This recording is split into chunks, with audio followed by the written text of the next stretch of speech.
Okay, this is Blaze from the Arts Culture Nurse, and I'm here at the Latino Museum, and we're having a big thing here with the 99ers and their artwork, and this is...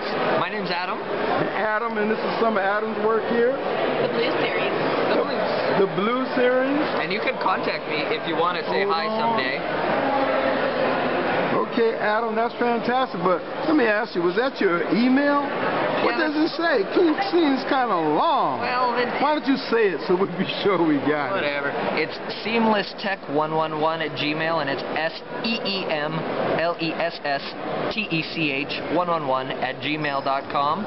And here's some way out music for you to listen to. Man, I am so honored. Thank you very much. Me too. So now, also, we have another person. Both of you were there. Stand a little closer. Both of you were there. Thank you. Both of you were there. From what? From how long? How many months ago? It was like 60 days. Speak up. October 1st, Saturday, October 1st, we left Fullerton and drove up and pitched our tent, and we were there until that last day, Tuesday. For some ironic reason, we walked out of camp that day and missed the rain. Left our brothers and sisters, but we got the important stuff out. We brought the garden. There was a huge garden, and we rescued part of the garden. And yes, we did. All kinds of stuff. Afterwards, well, let's talk. You know, like I said, I was there a lot with Queen Ra. You guys just didn't see me. Queen Ra gives great hugs, by the way. Yeah, you know, she's a good soul. She's a 99er. But I'm just saying, so I noticed the energy of the place changed a little bit over that 2-month period. That was a lot of pressure, or what was that like? Wow, it was wonderful, and it was intense. Intense, that's the word I think I was looking for. It was intense, you know, but it was so beautiful. I mean, we were giving each other, feeding each other, taking care of each other. I mean, loved it. Dealing with all of our internal, external dramas and loveliness and craziness, and we really came together. And you know, not even talking about art, but you know, this art that came out of there is a huge body of freaking revolutionary art, you know? Expressing ourselves. Yeah, but more than that, you know, we came together, we lived in a way that was so beautiful, helping each other day in, day out, and that was what I really got out of it, is living in some kind of fashion, a tribal, a communal, a way that we were there always with friends and family around, was so good. And I go out to the world and it's just like, it's a lonely, cold place. It is. You know, the real world is... am I sensing withdrawal? Oh, God, yes. Thank you. Am I sensing withdrawal? Sure. Oh, yes. But we've been on to occupy art galleries and other places, and I had to occupy jail on a stupid thing. I kicked the mayor's sign and it exploded, and undercover cops saw me. Wait a minute, we're gonna start again for that. That was so. Now one more time. You did what to go to jail? I just occupied jail. I've occupied Santa Ana jail because I went to the Fullerton City Council meeting, and this is the mayor that his cop horse killed our friend Kelly Thomas. Oh, I'm sorry to hear that. They beat him until he was dead, July 5th. That's what one of the big things is, police brutality, an issue, you know, a humanitarian issue, you know. You can't have these cops killing people. It's a life. And so anyway, we had a recall and a campaign to oust the mayor and his city council, and so last night the mayor stepped down. 2 nights ago, yeah. 2 nights ago. 2 nights ago, after 6 months of protest. Really? Yep. The mayor. I never heard of a mayor doing that. The mayor, Dick Usually Jones. you have to shoot him. He stepped down. Fullerton. Okay, so one more time. What was the issue that he stepped down behind? So some of us who don't live in Fullerton. Medical reasons was his reason. No, it wasn't. That was the police. Because Kelly Thomas was killed by officers, 6 of them, an unarmed man. They beat him to death on July 5th. The mayor had lied about the incident until the people uncovered was insensitive, made tons of lies, and basically just backed the cops until finally the district attorney charged 2 of them with murder. So after 8 months, or since July 5th, we've been talking shit and protesting and doing a recall campaign. Last last night. He stepped down, and I kind of got in a little tiff. I tried to speak at City Hall, and they were being jerks, and I got pissed off, and I walked outside, and I kicked the mayor's parking. It said reserved for Mayor Dick Jones. Little wood sign. And it was his little wood sign. He had already stepped down, but he was an imbecile anyway, so, and I'm not like to judge people, but anyway, so I kicked his sign, boom, and it shattered like it was made of 3 2x4s.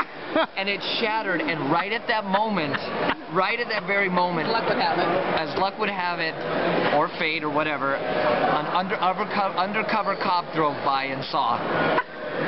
He friggin' arrested me for assault on the sign. For assault on the mayor's parking sign, which he charged me with vandalism, under $200. Now get this. He says he's going to write me a ticket and let me go. Well, anyway, then he sets me in the jail cell, and then he doesn't let me go, and then they ship me to Orange Santa Ana jail, where I'm targeted there. This is no shit. My other painter friends who aren't here, who there's work here, they were walking down the street, and they got targeted for something, and the police picked them up and charged them with felonies. These were real painters. They were going to paint together 2 days ago. So we're being targeted. Also, this art show was talked by all the media was told not to cover it. Only the Spanish station is covering it. So there's a weird pressure on us artists because we've really voiced our opinion about the current situation. Where's your art? She is an awesome artist. Thank you. I'm the chalker. I did the chalk on the sidewalks always. Chalk. We're in the gutter. I thought you said I'm the talker. I was like, I am both that. Well, talk to me, baby. I am the talker. And yes, my artworks was especially like quotes like "We're all in the gutter, but some of us are looking at the stars." Oscar Wilde, and that was me. And I would chalk every morning and loved it. I would be chalking right now if I had some chalk. Yeah. Do you have any chalk? No, I don't have any chalk. We thought we brought it, but That's okay. Another day. And so tell us some of your. What was your name again? Susan Broadback. Susan, what were some of your experiences there at Occupy Los Angeles City Hall? Were you there for 2 months? Yes, I was. Had you ever camped out there long before? Backpacking in Sierras maybe 2 weeks, and it was that's how I looked at it, as like a long camping trip. You have to learn how to when you see people get in line, you get in line, because if you miss those meals, you might not eat. There was one day I literally lived on granola bars and water that day because I missed every meal. I'm like, crap. So you learn to just drop what you're doing, get in line, get the food when the food was there.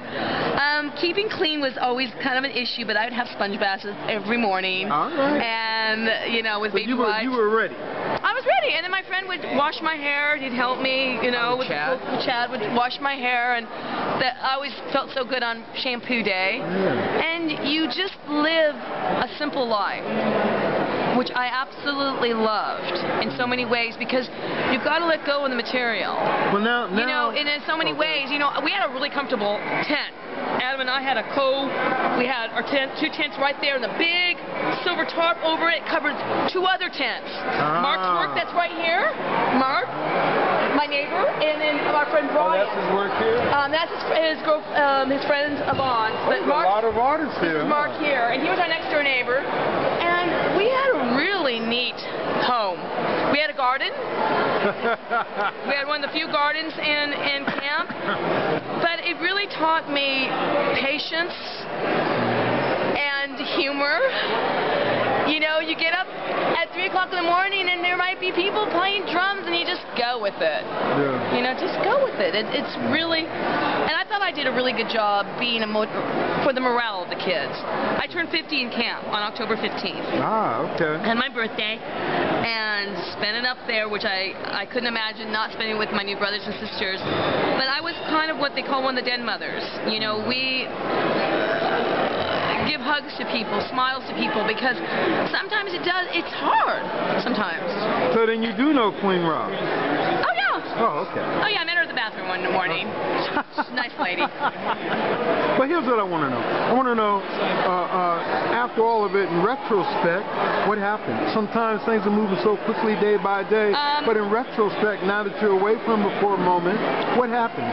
What happened is what what happens, I want to know. I continue. No, what happened during that time? In your opinion, what happened? It was somewhat undefined day by day, but in your opinion, after going through it, what would you say happened during that 2-month period?